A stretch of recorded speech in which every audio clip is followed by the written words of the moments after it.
छात्र की, एक बेटे की, एक भाई की जान गई है, वो सिर्फ इसलिए गई है कि प्रशासन की लापरवाही, नगर परिषद की लापरवाही, इन लोगों को पिछले कई दिनों से यहाँ के व्यापारी, यहाँ के लोकल लोगों के द्वारा धरने दिए जा रहे थे, ज्ञापन दिए जा रहे थे, पर इन लोगों की नींद नहीं उड़ रही है, क्योंकि इन लोगों को धरातल पे रहने वाले आम लोगों से कोई लेना देना नहीं है। सामने विधानसभा के चुनाव आ रहे हैं, ये सरकारें बड़ी बड़ी बातें करती है, बड़े बड़े वादे करती है। आप धरातल पे आके देखिए क्या हालात है, आम जनता के साथ क्या गुजर रही है। साथियों, कुछ समय पहले, कुछ महीने पहले एक पिता की हत्या हो जाती है, आज एक बेटे, एक भाई की हत्या हो जाती है, सिर्फ प्रशासन की लापरवाही की वजह से। दिन दहाड़े ये हत्याएं होती है। सोचिए, अपने भाई के साथ, अपने बेटे के साथ, अपने साथ इस प्रकार की घटना घटित हो जाती तो अपने साथ क्या बीतती, अपने परिवार के लोगों के साथ क्या बीतती। जब तक ये युवा शक्ति, ये किसान शक्ति, ये मजदूर शक्ति सड़क पे आके अपनी ताकत नहीं दिखाएंगे, अपन किस प्रकार के जनप्रतिनिधि लोग चुनते हैं जिन लोगों को अपनी फिक्र ही नहीं है, अपने साथ क्या अन्याय हो रहा है, क्या न्याय हो रहा है, किसी को कोई मतलब नहीं है।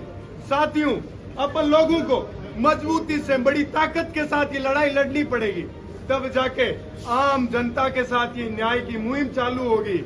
इस प्रशासन के ऊपर जब ये लोग अन्याय का कोई सामना करते हैं, तब ये कुछ दिनों के लिए तो सतर्क होते हैं, कुछ दिनों बाद ये वापस बड़ी नींद के अंदर जाके सो जाते हैं, क्योंकि इन लोगों के बच्चे तो विदेशों में पढ़ते हैं, बड़ी यूनिवर्सिटियों में पढ़ते हैं। ये लोग क्यों चिंता करेंगे यहाँ के लोगों की? यहाँ के लोगों की ये शिक्षा नगरी है।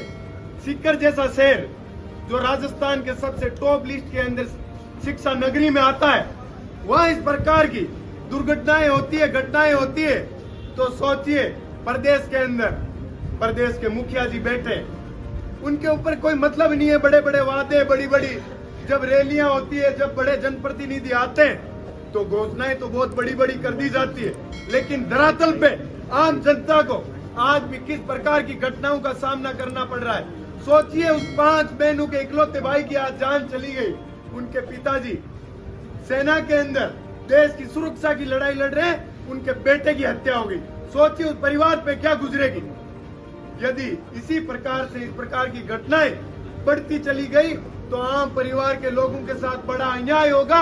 उस अन्याय को अपन लोग कभी भी युवा शक्ति सहन नहीं करेगी। सड़क पे आके कलेक्टर और एसपी को भी अपन चैन की नींद नहीं सोने देंगे। अपने साथ अन्याय होगा तो अपन किसी भी व्यक्ति को चैन की नींद नहीं सोने देंगे, ये गारंटी है। ये युवा शक्ति सड़क पे चल के बड़ी मजबूती से लड़ाई लड़ेगी। कोई आंदोलन करने से अपन लोग डरते नहीं है, लड़ाई लड़ने से, केस मुकदमों से अपन लोग डरते नहीं है। लड़ाई लड़ेंगे, भिड़ेंगे, मजबूती से लड़ेंगे। इस नाकारा और निकम्मा प्रशासन को जगाएंगे कि उनकी जिम्मेदारी क्या है, जनप्रतिनिधियों की जिम्मेदारी क्या है, उनको अवगत कराएंगे। और आप लोगों को इस जनता के लिए, जनता की मजबूती के लिए आप लोगों को काम करना पड़ेगा। आखिरकार हम लोग कभी चैन की सांस ले पाएंगे, क्योंकि अक्सर ये घटनाएं किसके साथ होती है? गरीब परिवार से, मजदूर परिवार से जो लोग आते हैं, ये अक्सर अन्याय 100% उन्हीं लोगों के साथ होता है। मेरा ये मानना है कि अपन लोगों ने आज ये लड़ाइयां मजबूती से नहीं लड़ी।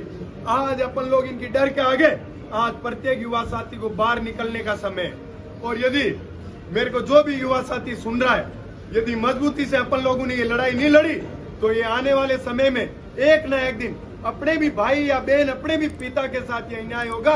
उस दिन बड़ा दुख का पहाड़ अपने ऊपर टूटेगा। तो साथियों, आज जागने की जरूरत है और मजबूती से डट के इस लड़ाई को लड़ने की जरूरत है। बहुत बहुत धन्यवाद सर।